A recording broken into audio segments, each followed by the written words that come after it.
स्वागत है दोस्तों कैलिस्टो क्लासेस में। देखिए अभी आपने उड़ीसा बालासोर में जो एक ट्रेन की इतनी दुखद घटना हुई है, उसके लगभग 300 लोगों की जो मृत्यु उसमें हो गई है। उसके बाद से एक चर्चा हो रही है, एक विवाद उठ रहा है कि क्या भारत में इन जो घटनाएं हैं इनको रोकने के लिए कुछ ऐसी प्रणालियां हैं या अगर नहीं हैं तो होनी चाहिए। तो वो देखने की कोशिश करते हैं कि जो ट्रेन एक्सीडेंट जो है इसको हम रोकने के लिए जो हमारी सरकार है या रेलवे है वो किसी ऐसी प्रणाली पर काम कर रही है या नहीं है, या कर रही है तो वो कौन सी प्रणाली है।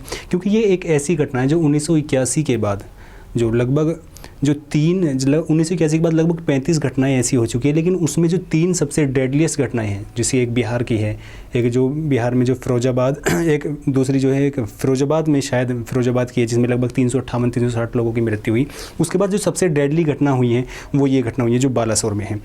ये हुई कैसे, आखिर फेलियर क्या था, क्या वो ट्रेन जो थी आपस में कैसे वो कम्युनिकेट, अगर वो प्रणाली कोई है तो वो कम्युनिकेट प्रणाली कैसे नहीं कर पाई, या थी भी या नहीं थी भी, इस तरह के सवाल उठ रहे। तो देखते हैं कि जो प्रणाली है, एक प्रणाली जिस पर भारत सरकार या इंडियन रेलवे जो कार्य कर रही है वो एक प्रणाली है कवच नाम की प्रणाली। कवच बेसिकली एक जो बोलते हैं, जो इसका अगर शाब्दिक अर्थ इसका देखें तो कवच बोलते हैं आर्मर को। जैसे कभी युद्ध हुआ करते थे तो युद्ध में जो हम ऊपर लिबास, तीर से बचने के लिए लिबास पहनते तो उसको बोलते थे कवच। उसी तरह की प्रणाली इन्हीं एक्सीडेंट को बचाने के लिए जो रेलवे ने अपनाई है उसको कवच नाम दिया है। अब वो कवच पर काम जो चल रहा था, जो ये अब तक यहाँ पर कुछ गाड़ियों में लगभग 40 जो ये लोकोमोटिव है उसमें अब तक लग चुकी है। अब वो काम कब से चल रहा था, वो काम बेसिकली इस पर चल रहा था 2012 से। 2012 में जो उस समय की जो गवर्नमेंट थी वो ये इस तरह से कार्य कर रही थी कि जो यूरोपियन प्रणाली थी, जो यूरोप में जो ट्रेन में इन ट्रेन के एक्सीडेंट को रोकने के लिए कार्य करती है, उसको वो अपनाने की बात कर रही थी। लेकिन उसमें समस्याएं कुछ इस तरह थी कि उसका एक तो खर्चा इतना ज़्यादा था, उसमें लगभग 1 किलोमीटर में, यदि 1 किलोमीटर में हमें उसको बिछाना है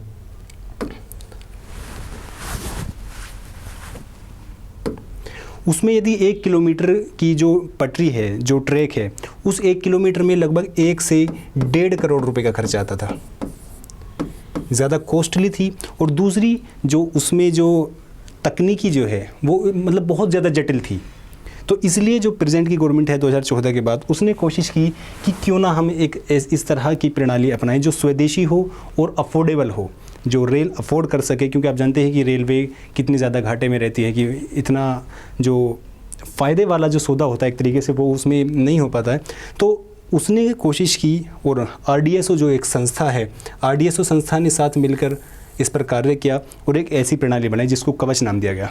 इसमें इसकी कुछ खासियतें हैं, जिसे इसकी खासियत है कि ये उससे लगभग 1/3 जो ये 1 से 1.5 करोड़ रुपए इस पर खर्चा आ रहा था, ये लगभग 30 से 50 लाख रुपए पर किलोमीटर पर ही ये प्रणाली जो है कार्य कर देती है।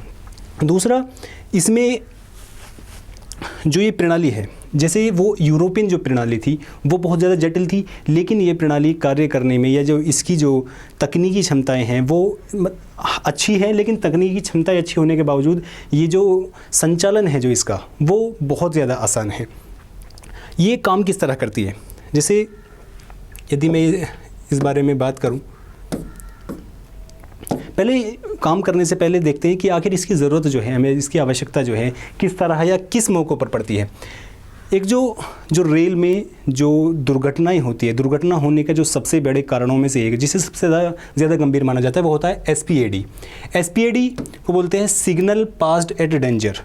ये बेसिकली है क्या, ये चीज़ है जिसे अगर आपने देखा होगा कि हरी या लाल बत्ती से सब परिचित होंगे, और जब किसी क्रॉसिंग पे यदि कोई ट्रेन लाल बत्ती होने के बावजूद, जैसे अगर हम यहाँ देखें, अगर कोई लाल बत्ती यहाँ पर है और ट्रेन वहाँ से क्रॉस हो जाती है, और क्रॉस हो जाती है जबकि लाल बत्ती पर उसको रुकना चाहिए, तो उसको बोलते हैं SPAD। एक तो SPAD पर इसकी आवश्यकता हमें पड़ती है। दूसरी इसकी आवश्यकता हमें जब पड़ती है, जैसे सर्दी में आपने लगभग अगर जो जनवरी का मौसम होता है, जनवरी के मौसम में एक जो लो विजिबिलिटी वाला जो समस्या होती है, जो स्मोग इतना होता है कि जो ड्राइवर होता है जो अपने आगे के दृश्य को वो आसानी से देख नहीं पाता है, एक उस समय इसकी आवश्यकता पड़ती है। तो लेकिन इस पर आगे जो है, जो हमारी गवर्नमेंट है, इस पर एक और प्रयोग करना चाह रही है। वो प्रयोग कैसे करना चाह रही है, जैसे अपने अक्सर जो 4G यूज़ करते हैं उसमें आपने एक टेक्नोलॉजी देखी होगी LTE टेक्नोलॉजी, वो भारत में पर्याप्त मात्रा में या अच्छी तरह से उपलब्ध है और उसको संचालन करने के लिए भी भारत में जो है पर्याप्त उपकरण मौजूद है। तो सरकार कोशिश कर रही है कि इस जो कवच प्रणाली है उसको 4G LTE टेक्नोलॉजी से संबद्ध किया जाए, ताकि ये और इसकी कॉस्ट जो है वो कॉस्ट कम हो जाए और इस कॉस्ट कम होने पर हम अपनी जो आवश्यकताएं हैं, जो अभी हमारी कुछ ही ट्रैकों पर ही लगा पाए हैं, अपनी आवश्यकता पूरी कर पाए, और जो विदेशी जो कंपनियां हैं, जो विदेश में जो देश है, जो विदेश में जो ट्रेन प्रणाली है, अगर हम चाहें तो उनको वो एक्सपोर्ट भी कर सके। अब इसको देखते हैं कि कैसे ये कार्य किस तरह करती है।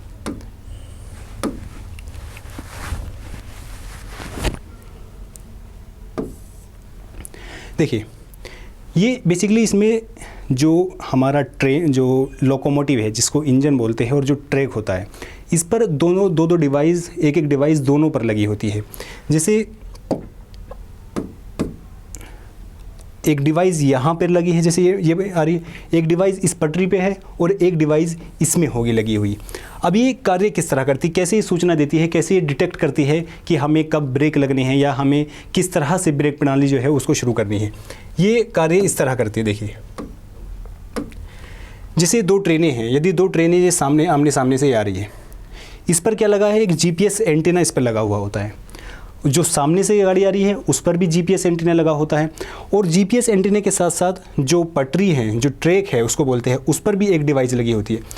और जब ये डिवाइस और इधर से आने वाली जो गाड़ी है, जैसे ये गाड़ी आ रही है इधर से और एक गाड़ी इधर से आ रही है, इस पटरी पर डिवाइस लगी है और इस पटरी पर डिवाइस लगी है।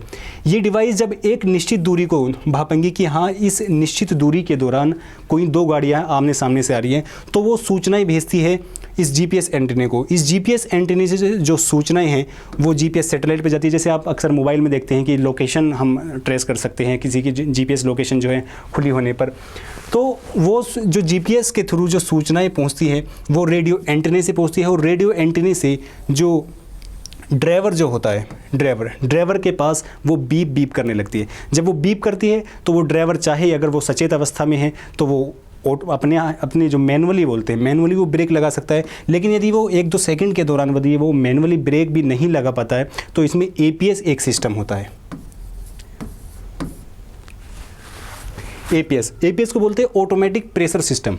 वो अपने आप कार्य करना जो है वो शुरू कर देता है। तो जब APS शुरू होता है तो ये ब्रेक जो है, इसमें मैनुअल जो ब्रेक होते हैं वो आहिस्ता आहिस्ता ब्रेक लगने शुरू हो जाते हैं और गाड़ी रुक जाती है, और इससे जो ट्रेन की दुर्घटनाएं की जो समस्या थी या ट्रेन का जो एक्सीडेंट हो सकता था वो होने से बच जाता है। इस तरह हम देखते हैं कि कैसे ये गाड़ी जो है, ये जो प्रणाली है कवच, ये कार्य करती है। लेकिन अब इसमें ये बातें हो रही हैं कि यदि इस तरह की कोई प्रणाली है तो इसको लगाए क्यों नहीं जाए, क्योंकि आप जानते हैं कि ये कितनी ज़्यादा महंगी है, और महंगी होने के बावजूद कुछ जो क्षेत्र है, जैसे साउथ वेस्ट वाला क्षेत्र है, उस पर ये कुछ साउथ वेस्ट वाले क्षेत्रों में मतलब बहुत सी जगह इसको इंस्टॉल किया भी जा चुका है। और अब जो इस पर कार्य चल रहा है, जो बेंगलोर से, जो मुंबई से दिल्ली और दिल्ली से जो हावड़ा वाला रूट है, उस पर इसको इंस्टॉल करने की बात हो रही है। लेकिन कोई भी काम जो है, जब कोई नई टेक्नोलॉजी आती है, नया कार्य होता है, उसमें समय लगता है। उसमें ऐसा नहीं कि कोई कार्य तीव्र गति से या गलत हो जाए, क्योंकि जल्दबाजी में गलती की भी संभावना रहती है। क्योंकि जैसे कबीरदास भी ने भी कहा था कि धीरे धीरे रे मना धीरे सब कुछ होए, माली सींचे 100 घड़ा ऋतु आए फल होए। तो कोई भी कार्य जो है उसी तरह आसानी सिलो होता है तो वो सही रहता है, ताकि उसमें त्रुटि की जो संभावनाएं हैं वो कम हो। आशा करता हूँ कि आपको ये टॉपिक सही लगा होगा। शुक्रिया।